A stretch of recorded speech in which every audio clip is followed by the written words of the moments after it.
3, versets 4 et 6. Chaque maison est construite par quelqu'un, mais celui qui construit toutes choses, c'est Dieu. Pour Moïse, il est fidèle dans toute la maison de Dieu, comme serviteur pour rendre témoignage de ce qui devait être annoncé. Mais Christ l'est comme fils sur sa maison. Et sa maison, c'est nous, pourvu que nous retenions jusqu'à la fin la ferme confiance et l'espérance dont nous glorifions. Nous sommes la maison du Christ.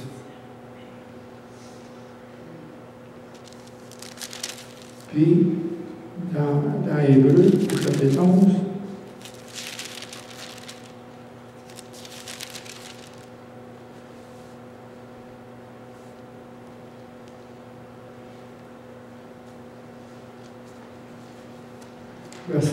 verset 16.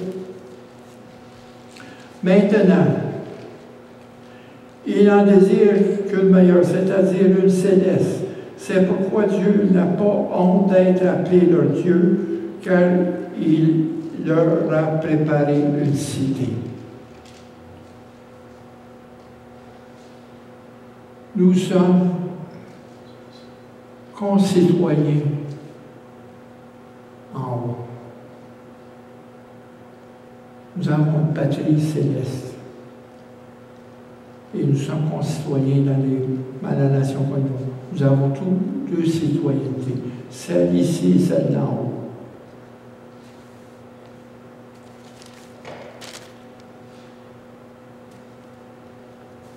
Nous avons une patrie céleste, car Dieu nous a préparé une cité.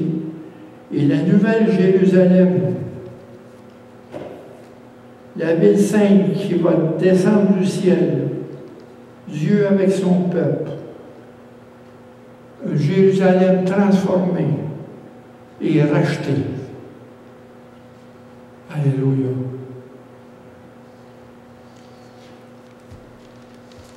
Au-dessus, dans le psaume, dans l'Apocalypse, au verset 21. Verset 1. Puis je vis un nouveau ciel et une nouvelle terre. Et le premier ciel et la première terre auraient disparu, et la mer n'était plus. Au verset 2, je vis descendre du ciel, d'après de Dieu, la ville sainte, la nouvelle Jérusalem, préparée comme une épouse qui s'est préparée pour son époux. C'est le tabernacle de Dieu qui descend. C'est la demeure, c'est notre demeure, on descend avec Dieu. On revient sur la terre avec Dieu. Au verset 22, au chapitre 22, il me montra un fleuve d'eau vive, limpide, du cristal qui sortait du trône de Dieu, de l'agneau. Au milieu de la place de la ville, sur les deux bords du fleuve, il y avait un arbre de vie, publiait 12 fois les fruits, rendant son fruit pour chaque mois, dont le feuillage servait à la guérison des nations. Oui. C'est que la nouvelle Jérusalem. C'est la vision que Dieu nous donne. Si vous avez cette vision-là, ça vous donne une patience d'attente, d'esprit. Parce que c'est une vision qui est grande. Puis le message que je vous apporte, c'est plus grand que la nature. C'est plus grand que moi. C'est l'Esprit de Dieu qui est en chacun de nous, qui doit apporter ce message-là dans le monde. C'est pas nous. On n'a pas à convaincre le monde. C'est l'Esprit à travers nous. Laissez l'Esprit faire son chemin.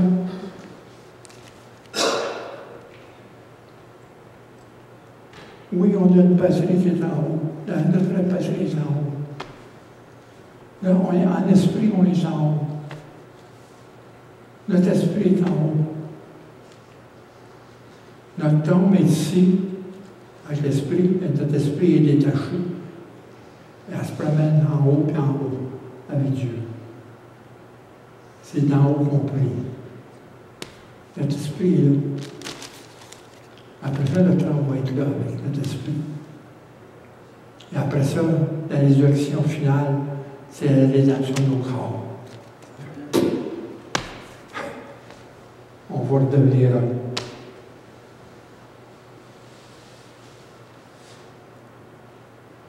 Ben, c'est-tu beau, ça? Hein?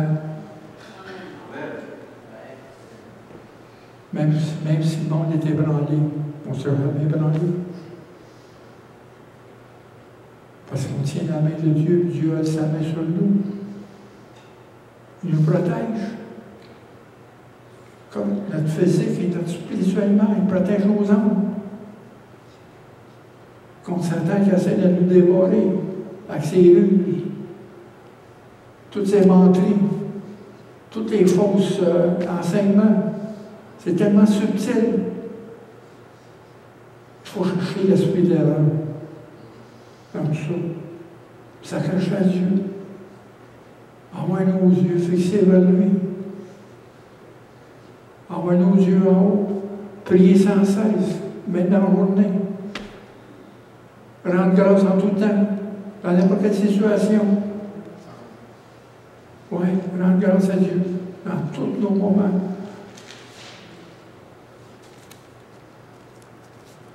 Même après, j'ai eu de la difficulté de faire de l'épicerie, de la misère.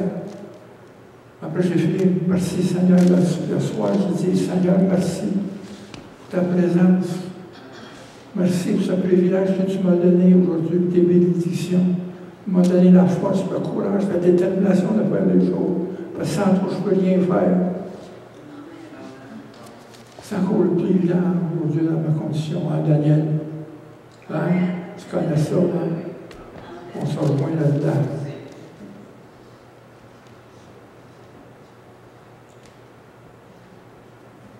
Oui, la nouvelle Jérusalem est une ville sainte qui descend du ciel, transformée. Parce que dans le psaume 48, 2 et 9, on voit dans le psaume 48,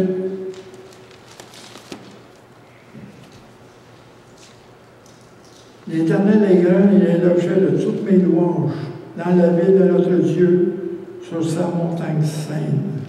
Et au verset 9,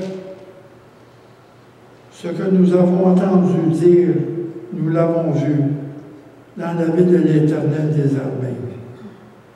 Dans la ville de notre Dieu, Dieu la fera subsister à toujours. À toujours. La ville de Jérusalem est bombardée aujourd'hui, hein? Mais la ville va subsister, va être transformée. La nouvelle Jérusalem.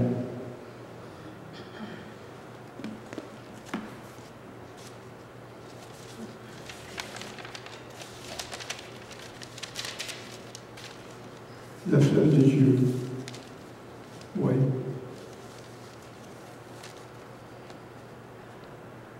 Le fleuve de Dieu, c'est le cours continu de sa grâce, de sa gloire et de sa puissance au milieu de son peuple. Le fleuve de Dieu.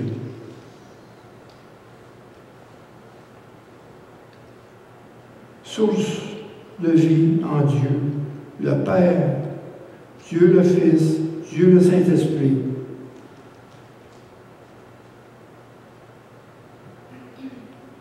Et son fleuve coule du trône de Dieu et rafraîchit constamment les croyants, tant que ceux qui sont sur la terre que ceux qui sont dans le ciel. La bénédiction signifie et qu'il permet à Dieu de se manifester au sein de son peuple. Oui. Quand il dit dans Jean, chapitre 6, 7, verset 38, 39, « Celui qui croit en moi, des fleuves d'eau vive couleront de son sein. » Comme l'Écriture. Il dit cela de l'Esprit que Dieu devait recevoir ceux qui croient en lui. Oui, des fleuves d'eau vive couleront de son sein. de ceux qui croient. L'Esprit Saint qui est en nous. Le fleuve de Dieu qui est en nous. Le fleuve de Dieu. Et on voit aussi dans Ézéchiel chapitre 47, il y a le torrent qui jaillit du temple de tous les côtés. Le torrent monte tout le temps. Que personne ne peut le traverser. Oui, la parole de Dieu et le Saint-Esprit.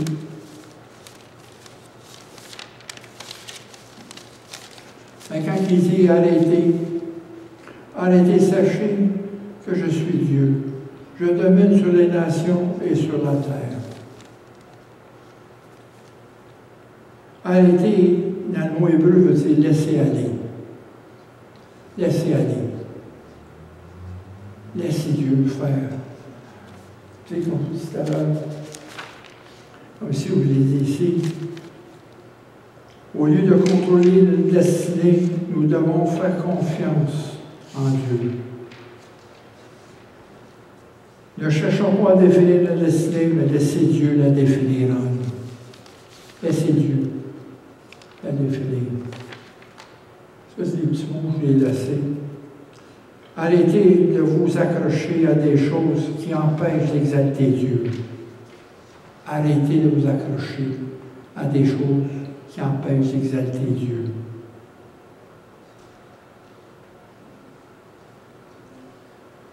Et de lui donner la place qui lui revient dans notre trajet ici-bas sur la terre. Donner toute la place à Dieu. La confiance est en Dieu dans les moments d'instabilité et d'insécurité. Laissez Dieu diriger notre destinée et celle du monde et de toute la création. Dieu se charge du monde. Dieu se charge de la création. Il y a des inondations, il y a des feux, il y a des famines, mais Dieu domine. Il dit ici, je domine sur toutes les nations et sur toute la terre. Et dans Isaïe 40, il dit, les nations sont une goutte d'eau dans un seau. C'est rien pour Dieu.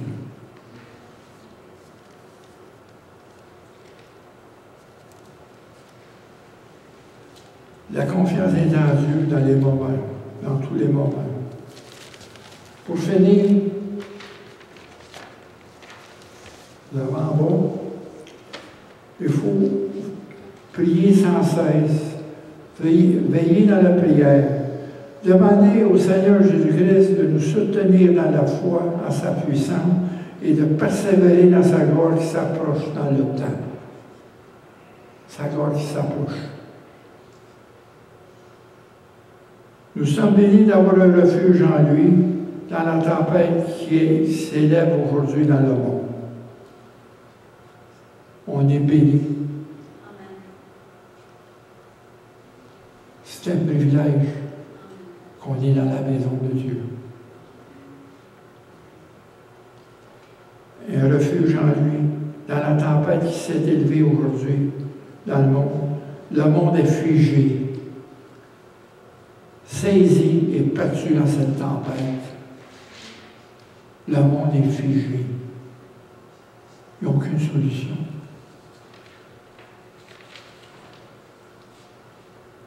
Si Dieu est pour nous, bienheureux ceux qui espèrent en lui, que dirons-nous donc à l'égard de ces choses? Si Dieu est pour nous, qui sera contre nous? Car celui qui croit en son Fils est vainqueur. La foi est une locomotive qui entraîne la grâce, la justification et la sanctification. La foi est une locomotive qui entraîne la grâce, la sanctification et la justification. C'est la foi qui amène ça. C'est bon.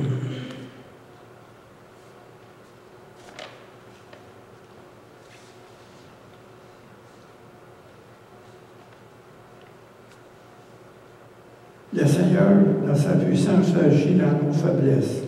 Il faut retenir que la foi est une ferme assurance comme je dis, des choses dans lesquelles nous espérons et une démonstration des choses à venir. Comme la parole de Dieu nous a fait aujourd'hui voir sa nouvelle Jérusalem, où on va vivre avec Dieu. C'est un retour au jardin. Un retour au jardin.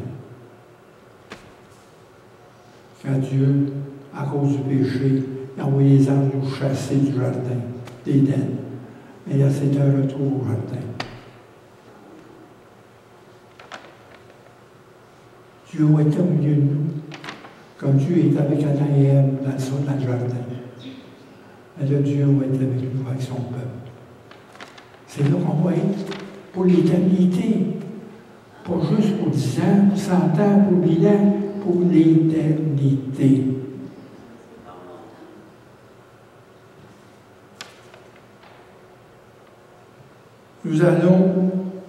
Alors nous prions pour la gloire de Dieu. Intercédons auprès de Dieu, ce que je vous ai dit tout à l'heure, qui a le vouloir le foi de changer les choses pour sa gloire. Car en lui, seule est la réponse pour toutes les situations qui sont dans le monde. Seul en lui. Vous pouvez laisser ça, vous relisez ça. Seul en lui est la réponse pour toutes les situations qui sont dans le monde. Même dans les choses qui vont nous arriver tout à l'heure. On a une crise dans notre gouvernement, mais Dieu a une solution. Pas par Dieu. Dieu est au contrôle. Regardons vers le haut pour la sécurité. C'est vers le haut, c'est là qu'il y a la sécurité. C'est pas en bas. Vous savez, pour avoir notre équilibre, c'est pas en marchant, en regardant la terre qu'on a notre équilibre, c'est en regardant en haut qu'on a notre équilibre. En avant de nous. Mais c'est ça que Dieu veut, il faut regarder en haut, il ne faut pas regarder à terre.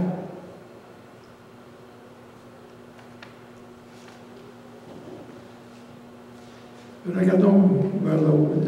Ayez les regards sur Jésus, qui est l'auteur et le consommateur de notre foi. Où irons-nous sans lui? Sans ce que la grâce et la paix du Seigneur nous enveloppent dans sa gloire. Hein? C'est un peu long? Non? Mais j'avais tout ça à dire.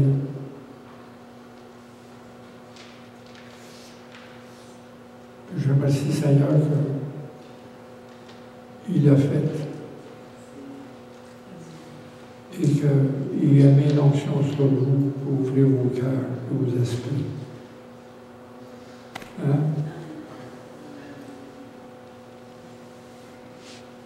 Laissez-moi prier pour vous. Seigneur, je te demande ta protection, Seigneur,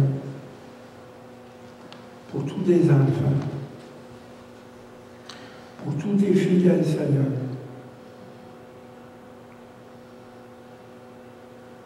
Car c'est toi qui es notre garantie, Seigneur, pour le salut. C'est seulement dans ta grâce, Seigneur, qu'on a la garantie. Parce que c'est toi, Seigneur, qui as payé notre dette pour nous, Seigneur, pour qu'on ait cette sécurité. Car tu es venu à nous, pour qu'on vienne à toi, Seigneur, qu'on soit dans ton troupeau, qu'on soit protégé, qu'on soit tes brebis, Seigneur. Pour que tu nous diriges par ta voix, Seigneur. Oui, Seigneur, bénis tous et chacun. Et que tu as ta protection, Seigneur, sur leur pensée et dans leur cœur. Et sur leur corps, au nom de Jésus-Christ. Amen.